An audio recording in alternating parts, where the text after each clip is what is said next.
Chili Verde. This is my take on this amazing and one of the most delicious meals on earth. It's one of those things where once you have it, it becomes an obsession. It does take some time to put together, but just because it takes some time doesn't mean it's complicated. And in the video, I'll give some ideas for cutting down the amount of time it takes to put this all together. However you approach it, it is totally worth it. So let's get started. Here are the seeds, nuts. You're going to want to have a cup of pumpkin seeds, quarter cup of sesame seeds. You want to do this first because you want them to cool down. So I've put the pumpkin seeds in just a preheated pan, and you can start to see the oils as you cook them.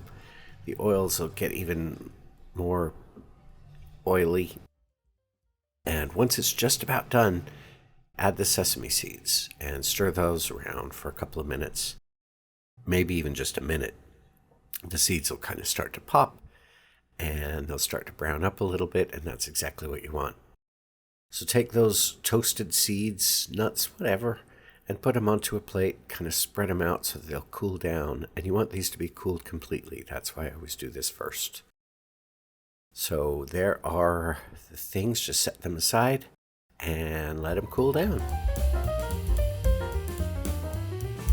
Here are the peppers. Those are poblano peppers that I'm holding right there. You can use whatever peppers you want.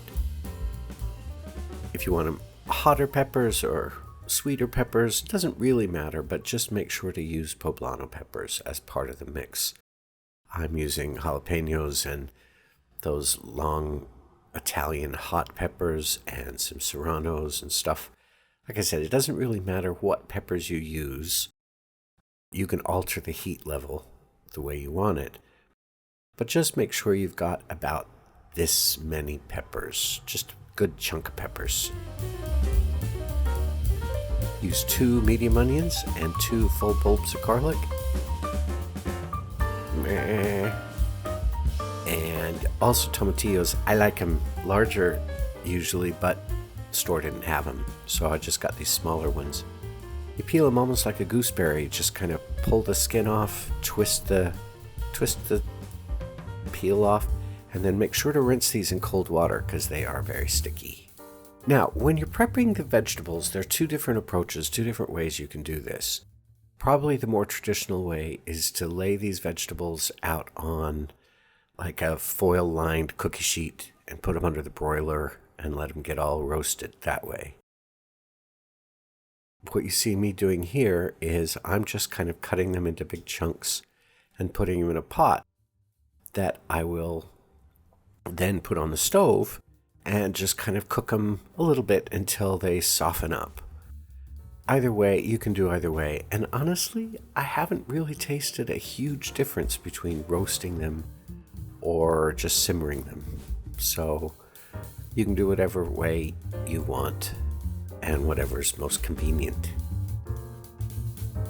So I've got them in the pot here. I'm going to add quite a lot of salt for the water because I want the water to be almost like seawater. Anyway, so I'll put salt in there, fill it up with water, put these on the stove, and just let them simmer gently until they start to soften up. Now, chili verde usually is kind of hot, but I like to make it even a little hotter. But a lot of people don't like that heat. So what I do is I make like a separate little heat bomb in a little saucepan. You can see I'm adding habaneros and serranos and garlic and salt and jalapenos. Anyway, just if you make this on the side, then you can add as much heat as you want for whatever you want to do. Just put them in some water, cook them up a little bit, add some cilantro, and process them into a nice green salsa. Now here's for the pork. You need about 7 to 9 pound pork shoulder. Here's a pork shoulder I have here. Or you can use butt, but here's a pork shoulder, and you want to turn this into this.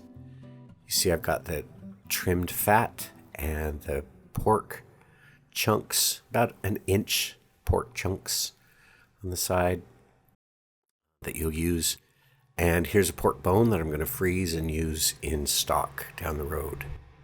Just in case you're curious on how I take the skin off the shoulder, you can see I'm doing it here. Now, as I'm doing this, let me just say, preparing the pork is probably one of the most time-consuming bits of this whole recipe. But there are ways around that. You can get like a boneless pork butt or two and just slice that up so you don't have to skin and debone the shoulder. Or you could even get like some pre-cut pork stew meat or something. Doesn't matter. I usually can't find pork butt or stew meat very easily, so I just get the shoulder, which I can almost always find.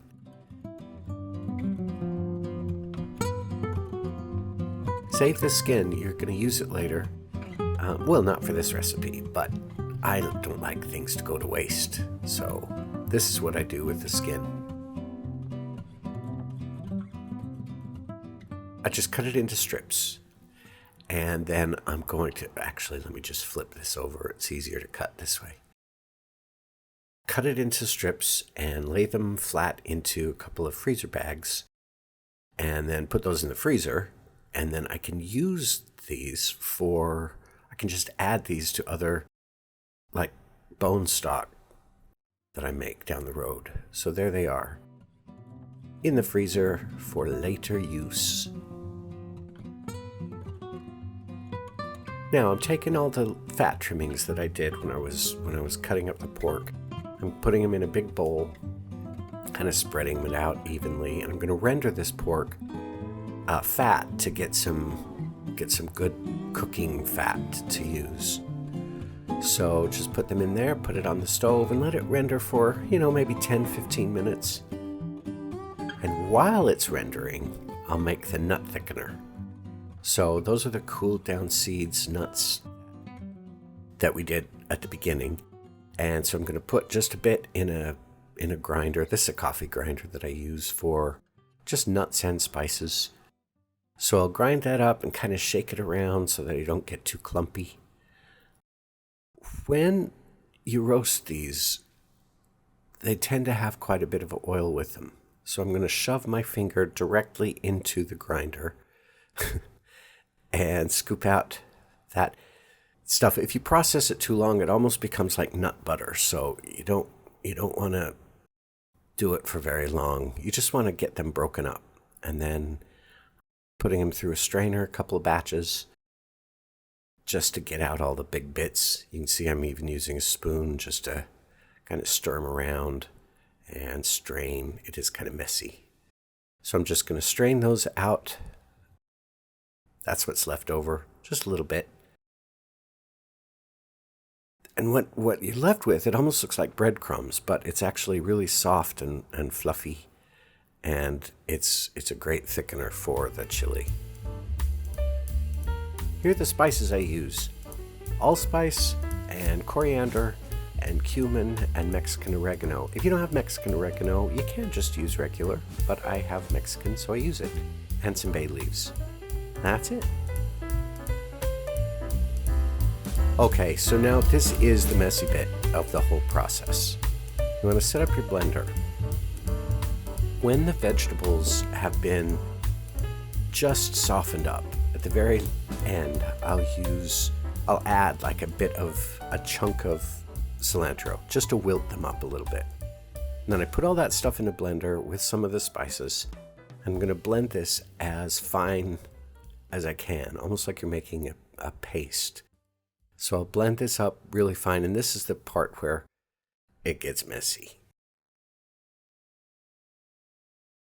Put that into a strainer, and then using a big ladle, just kind of smoosh this through the strainer to get as much of the fibrous bits of the vegetables. And actually what I'll do is, I'm processing this in batches, I'll put that fibrous stuff back into the blender with, some more vegetables and stuff, and process that up.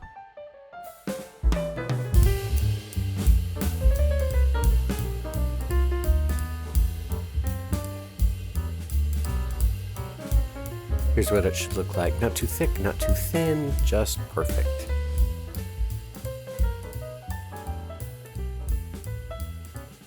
Here are the little brown bits of pork fat from the rendering. And of course you're going to put salt and pepper on those and nibble on them.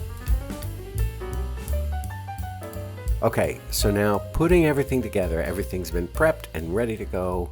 And now we're assembling and putting this all together. Into that rendered pork fat, I'm going to put in the ground seeds and nuts and just kind of stir that around. Get the bottom crunchy bits stirred in. Just distribute it nice and evenly. You put that back on the stove and cook it for just a couple of minutes until it looks like this, kind of bubbly and cooked. You want to watch this because you don't want it to burn, obviously, so pay attention. So once you got all of that, then you add the green stuff. the Verde bit, add the green stuff. Stir that in and get it all distributed nicely. I'm going to pull a little closer so hopefully you can see a little bit better. Put that in, add some salt, add some pepper, and stir those in nicely. It's a nice color. Then I'm going to add some bay leaves. Here's a couple of bay leaves. Try to use the ones that aren't all broken up like we've all got in our jars. So add some full bay leaves. There's a couple more. Here's another one. Just stir that around and then start to add the pork. You can just add the pork directly into the pot. I stir it as I'm adding it just so that the pork won't stick together. And once all of that is added and stirred in, it's ready to go onto the stove. And you cook it on medium-high until it just starts to simmer. Until it starts to look like this. Can you smell it? So I just cook it until it starts to simmer and then put a pot lid on it. Just kind of butt crack it so that some of the moisture can evaporate. And cook that for about an hour and a half, 2 hours. You want to stir it like every 20 minutes or so because the nuts sometimes sink to the bottom. And this is what it looks like when it's almost done. About an hour into the process, you can see that the fat from the pork has rendered out, which is exactly what you want. So just stir it up well and cover it, finish cooking it. And then once it's finished, when the pork is really tender and delicious, cover it, turn it off, and let it sit for 30 minutes. And there you have it, chili verde.